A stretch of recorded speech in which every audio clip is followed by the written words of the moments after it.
सोच कर देखिए, हमारे डीएनए में हजारों साल पुराने इतिहास की कहानियां छिपी होती हैं। आज हम R1A1 हैप्लोग्रुप के जरिए मानव प्रवास के एक ऐसे ही बेहद रोमांचक सफर पर निकलने वाले हैं।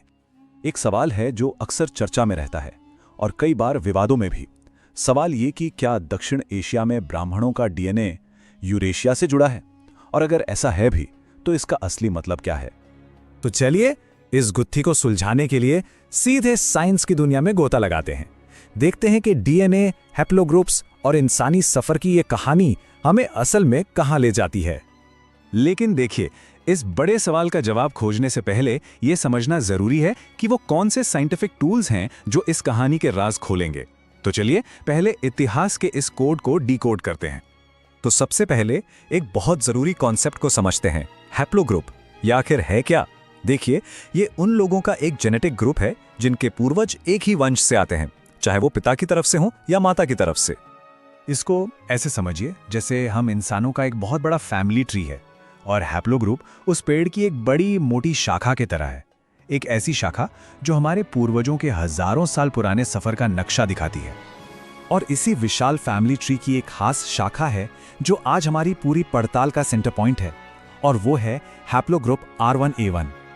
तो अब आते हैं इस पूरी कहानी के केंद्र में, वो साइंटिफिक पहेली जो R1A1 से जुड़ी है और जो आज तक पूरी तरह से सुलझ नहीं पाई है। देखिए, R1A1 की कहानी को जो बात इतनी दिलचस्प बनाती है वो है इसका फैलाव। ये किसी एक जगह या एक इलाके तक ही सीमित नहीं है। ये पूर्वी यूरोप से लेकर सेंट्रल एशिया और फिर दक्षिण एशिया तक एक बहुत बड़े हिस्से में फैला हुआ है। तो जाहिर है सबसे बड़ा साइंटिफिक सवाल यही उठता है कि आखिर R1A1 वंश की शुरुआत हुई कहां से, और ये दुनिया के इतने अलग अलग हिस्सों में फैला कैसे। अब इस सवाल पर साइंटिस्ट भी आप कह सकते हैं दो ग्रुप्स में बटे हुए हैं। एक थ्योरी कहती है कि इसकी शुरुआत यूरेशियन स्टेपीज में हुई और वहां से लोग माइग्रेट करके दक्षिण एशिया आए। वहीं दूसरी थ्योरी ठीक इसका उल्टा कहती है। उसका मानना है कि इसकी जड़ें दक्षिण एशिया में ही बहुत गहरी हैं और लोग यहां से बाहर की तरफ गए। मतलब ये एक तरह की पहले मुर्गी या अंडा वाली बहस है। तो असलियत क्या है? सच कहूं तो शायद इन दोनों के बीच में कहीं है। साइंस हमें यही सिखाता है कि इतिहास कोई सीधी सरल रेखा नहीं है, ये काफी उलझा हुआ होता है। तो चलिए इस साइंटिफिक डिबेट से थोड़ा आगे बढ़ते हैं और अब इस सवाल पर आते हैं कि दक्षिण एशिया के लोगों के लिए R1A1 की मौजूदगी का असल में मतलब क्या है। बात यह है कि दक्षिण एशिया में R1A1 किसी एक समुदाय की बपौती नहीं है। ये आपको ब्राह्मणों में भी मिलेगा, राजपूतों में भी, जाट, कुर्मी, यादव और यहाँ तक कि कई आदिवासी समूहों में भी पाया जाता है। मतलब ये कई अलग अलग समुदायों में फैला है। तो इसका क्या मतलब हुआ? मतलब बिल्कुल साफ है, डीएनए किसी एक जाति या समुदाय का ठप्पा या लेबल नहीं है।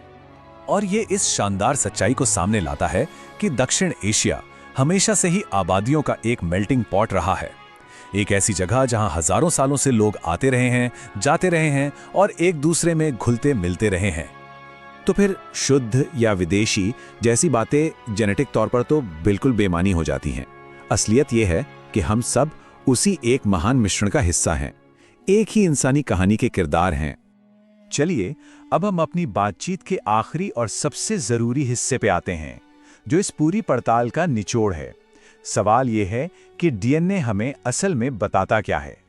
तो याद है हमने शुरू में एक सवाल उठाया था, अब उस पर वापस आते हैं और जवाब यह है कि वो सवाल अपने आप में ही अधूरा है। साइंस के हिसाब से किसी एक समुदाय पर बाहरी या स्थानीय का लेबल लगाना सही नहीं है। अगर इस पूरी चर्चा को सिर्फ एक लाइन में समेटना हो तो वो ये होगी, डीएनए आपकी जाति नहीं बताता, वो आपके पूर्वजों का सफर बताता है।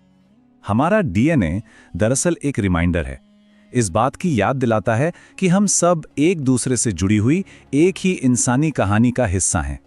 ये हमें जोड़ने के लिए है, तोड़ने के लिए नहीं।